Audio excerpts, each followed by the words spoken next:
Okay, welcome to a capital hungry breakdown of Euro USD. So we know Euro has faced a lot of higher time frame weakness fundamentally, just related with a lot of poor data from consumer inflation data, a very lazy central bank as ECB, led by Draghi, was doing very minimal to help inflate the euro. I think now they're starting to pressure more monetary policy stimulus, which can give euro some short-term weakness, but in long-term help it strengthen and help its numbers rebound. But at the same time, a lot of this Brexit relief hype has also given some support to the euro. The only sticky situation with euro USD is that euro and USD are in a trade war right now, right?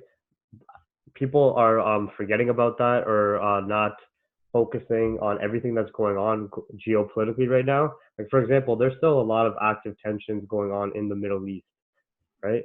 But the main focus on the main stage for media is always the US and China trade war or just Brexit, right? There's other things behind the scenes, like for example, there's like China and Japan trade deals, South Korea and Japan trade deals going on, like USA, Mexico, and Canada trade deals stuff going on for like the last couple of weeks and behind the scenes, right? That's had minor impacts on price. But a Euro US trade war, if it escalates, can be just as big, not just as big, but can have a large impact similar to like a China U.S. trade war, right? Because you have two major parties being involved again. So we have seen a lot of downside on Euro USD, and even though it's messy, price has been sort of playing within this channel. Sorry, there, but the low being hit right here, we can say, right? And every time in this overall trending market, whenever we've had these strong bases created, these strong supports, they usually get broken with an impulsive breakdown, right? So now what I want to note is this last impulsive break off of this zone created a support level and did not break below the previous support, right? So we do have a bit more of buyer's validation potentially to the upside unless this previous weekly level breaks. Let's just verify. And also remember Euro USD, we just want to make sure any events going on. I just want to double check the euro side, sorry, because we know for USD we got all the manufacturing and non-manufacturing PMI data, NFP, unemployment. But yeah, we got, what's this? Anything important? No. Okay. So some Germany manufacturing, which of course can impact. So Germany has had a lot of slowdown, but they've also been rebounding in their recent data. So that can support some euro strength. And the Euro Central Bank President Lagarde speaking. So she continues to talk about how she's a bit more aggressive than Draghi is, which is good, right? So I want to see what she says. But so far, she's been fairly neutral and might be fairly neutral until 2020. And I just want to note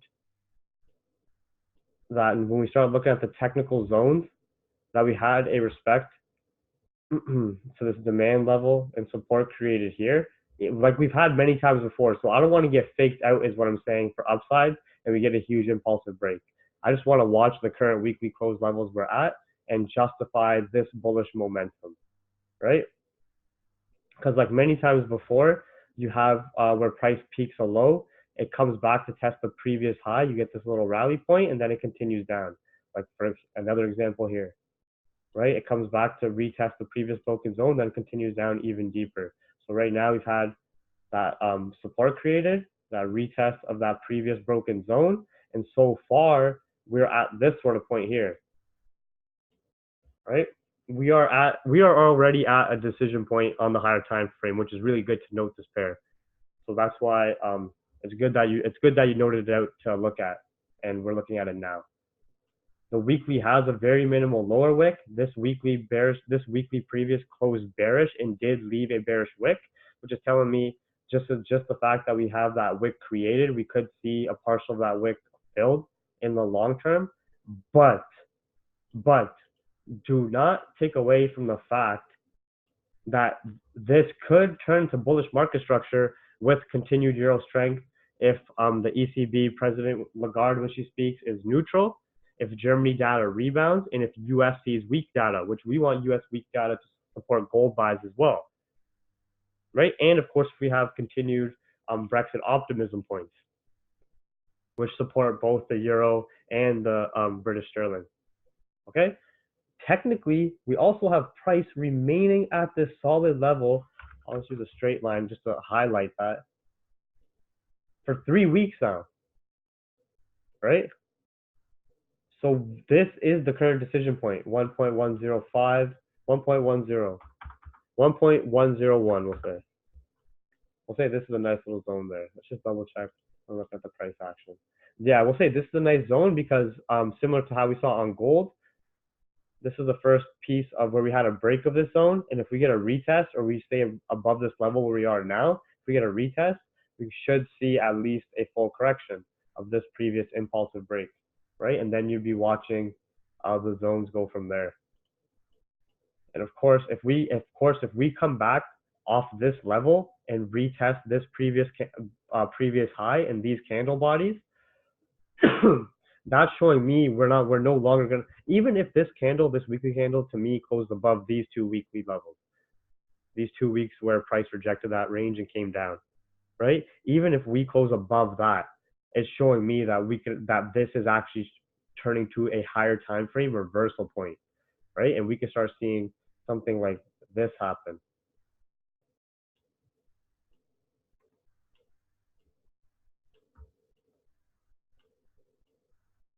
Because keep in mind, we are coming into a new year. It is a new month.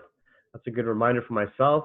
Let's just look at some of the price action. This pair overall has seen a lot of downside, right? And this is a strong wall floor support area here. An order block area is what I like to call it on the higher time frame. And see this piece of market structure here. It looks like we could get that same type of market structure flowing here and get a reversal after weeks and months, a whole year and a half of downside, and at least correct out on the higher time frame, if that makes sense, right? Just with the month ending, the year ending, we could get a yearly wick that goes a lot lower, right? Comes to test this level again, or comes to test the lows. But what I want to know is that this current area is a decision point, is an area of interest for me right now. Because of the weekly candle close levels, because of watching the historical analysis and how when price reaches these supports on a higher time frame, it does impulsively break. But fundamentally now, we are seeing euro rebound a bit. We are seeing some pressure on the US dollar coming from trade war tensions, right? And we are seeing some Brexit relief points for now. Because we just want to take it day by day, week by week, and gauge the plays there, right? So we could see this similar piece of historical price action playing out here, which we're already sort of starting to see with this low created here, but then a higher low here and a previous level break. We're starting to get that W pattern on the higher time frame. And as soon as that breaks above, see here, as soon as that breaks above this previous level and this sort of bearish trend, bearish resistance, it retests that and continues up, right? So as soon as we break above here, we touch this top level here, we would be looking for a retest and continuation. That would be the safest for looking for confirms on the higher time frame. That would be the safest is this.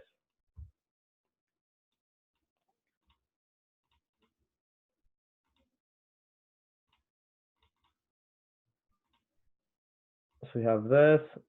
That would be the safest here. This retest here would be the safest entry for longs if we remain in this kind of structure here, where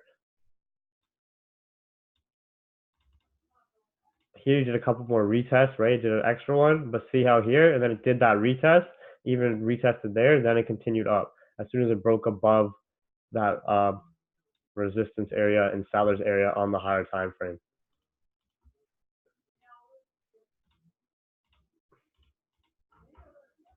What's key to note about this month is that the previous month closed bearish, but the month before that did close as a bullish engulfing candle body wise over previous 60 months worth of data, right? The only thing is it would have been a lot better of a signal if it closed above these monthly bodies here. That would have been a better buy signal, right? But nothing's ever easy. Right? See how it rejected these candle closed bodies here, and then it started to flip the month this closed bearish, right? I don't like that, but I do like how we have this strong candle close. I'm seeing something like this on the monthly.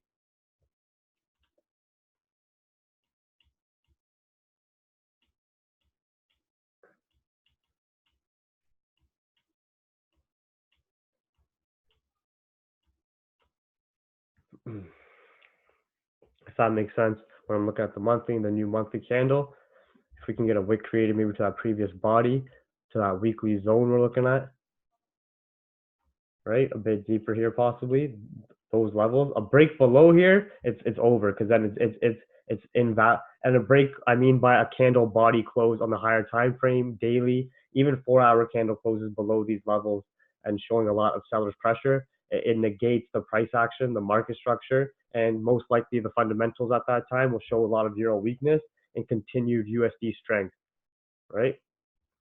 But just like euro, spending, consumer sentiment, all this stuff does increase during the holiday seasons, right? So euro will get that same boost, US dollar will get that same boost. So they're both fairly neutral at that seasonal kind of point where we're butting heads there, and you're just sort of looking at the fundamentals of it and the current market structure.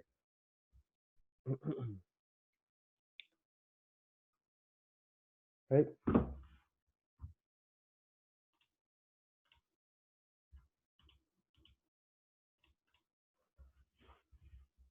This is what I mean. If we had a previous high broken here, it would have showed me a lot more buyer's pressure. But I do like at this weekly level here that price closed above it. We had a bullish close above that level.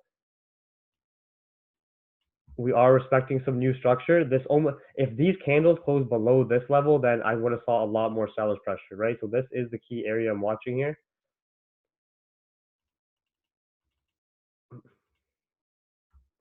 And it would be great to get like a retest. Yeah, this would be great to get a retest of this previous broken zone, similar to like the gold market structure on the intraday, where of course Euro USD does have a bit of a correlation to gold just in the way it moves based on USD weakness, and then the primary takes dominance, right? So the price action is very similar in that sense, where even when we're looking at the intraday, we have a huge impulsive move and a correction range that we are looking to fill with the current price action signals, right? Especially this snapback candle here, like what I was talking about. Let's just see what the hourly look like there. Like that. That's perfect. It was a wick as well. This is perfect right there. I'm like, wow, I wish I grabbed these now that I look at it.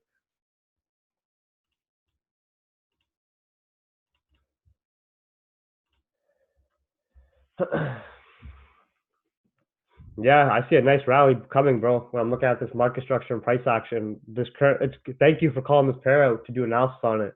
I was gonna do it later, but the fact that we saw it now and that we are at this current weekly area, this is that weekly area of interest. These candle body closes, that this current level, and then we're looking at the daily. We could possibly come down to these previous candle bodies and where they closed, and just on that 4-hour retest this broken market structure, right? We could reject anywhere from here to here, which is what this area of interest is, and retest this broken area. If we break below, especially back below this range,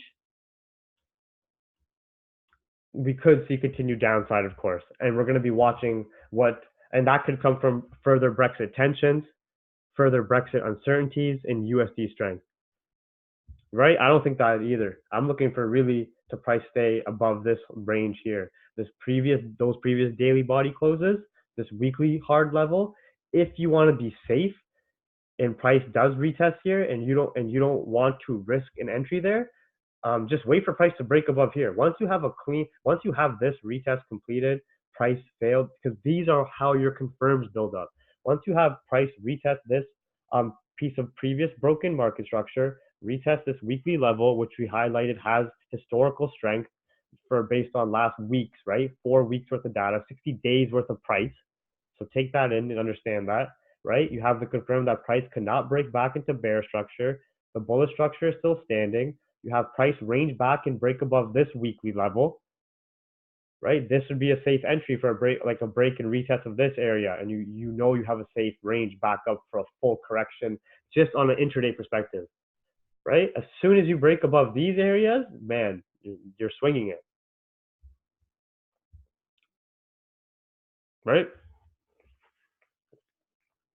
So what we have on the docket is a lot of USD data, the PMI figures, and then we have, of course, some Germany figures tonight. Is that tonight? Is that overnight tonight?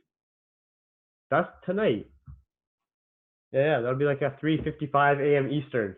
So Germany manufacturing, watch that's gonna have an impact on euro, and then 9 a.m. Eastern as well, like 7 hours, like a few hours after that, 5 hours after that, we have President Lagarde speaking, but that may not have as much impact because she already has given her stance on what she wants to do when she first sort of introduced herself and her viewpoint, right? So she may stay fairly neutral and actually give the euro some support in that regard, right? And of course, if we have the same onslaught of weak U.S. data that we are looking for to support our goal of buys and potential UJ sells, these are all going to go work hand in hand perfectly. And that onslaught of data from potential missed NFP, right? Because remember last NFP, right? Last NFP, the forecast was super low because of the whole General Motors strike. It was like impossible not to have good NFP numbers, right? And with the unemployment, because the forecast and speculation was so low, it's what I called buffered or cushioned. They cushioned the numbers and cushioned the blow of, and that just comes from economic ego in the U.S. not wanting to admit defeat, if that makes sense, right?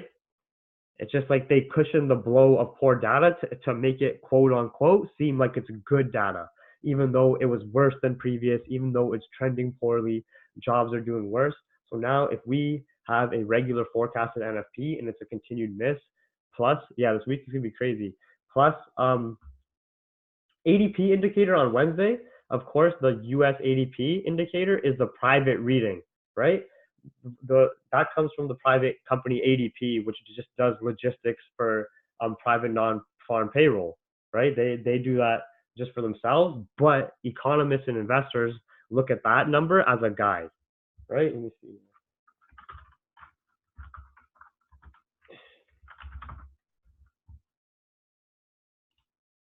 Like ADP is literally just a payroll services company, right? But they do logistics, right? All they do is grab numbers from private payrolls across the U.S.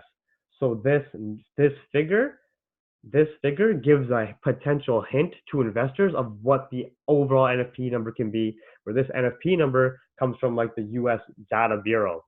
You know what I mean? It comes from the .gov official website, the official U.S. reading of jobs increase. The ADP gives a nice little indication of that. So we'll see what that reading is on Wednesday as well. And then yeah, it's a quite heavy data week. I think in the Bank of England stuff going on, AUD, GDP, but we'll talk about that stuff during our GBP breakdowns and our AUD breakdowns of some pairs, right? For now, I want to take advantage of potential upside on Euro USD and maybe Euro AUD still. But of course, I'll send another webinar on that. So I know I said a lot. Does everything from the monthly and what I was talking about previous historical price action to the weekly and the key levels we're hitting and the potential patterns we can see in the shift at this level, but how we're at a key area of interest, the 4-hour market structure, the 1-hour market structure, plus what I'm looking for fundamentally and the current fundamentals, does that all make sense, right? It's just don't forget about the Euro US trade war. I feel Trump's gonna he's been quiet about it, but it is active, right? He might throw a curveball and say I'm taking tariffs away from China, but Euro, you guys are getting extra 20%. It's fully possible, right? And that can cause a lot of tensions on this pair and cause some Euro weakness and USD strength, one-sided volatility, unless Euro replies with further tariffs back on their own to even the trade playing field, right? Because as soon as they apply tariffs on goods, it's already being assumed by investors and speculators that the US is going to be generating more money on these specific goods coming from euro, right? And vice versa if the euro does the same, right? That's why Trump's been talking about he's bringing from these tariffs, he's already made billions and billions and billions, and he's going to make more. He wants to add more tariffs if this doesn't go his way, right? So main things to watch: Brexit headlines, Euro-US trade war, China trade war, China-US trade war, right? And I really want this USD fluff bubble to burst. I think it's just fluffed up. I think it's just fluffed up.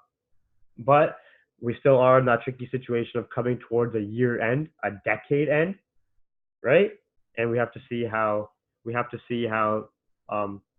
holiday seasons go. Okay. So that's the Euro USD breakdown. I'm gonna end this, stop recording, end the meeting and save it. I'm gonna send the UJ video and the UJ chart, and then this video and the chart correlated. Just a 4-hour chart labeled with these key zones and what price action signals we're looking for in the market structure.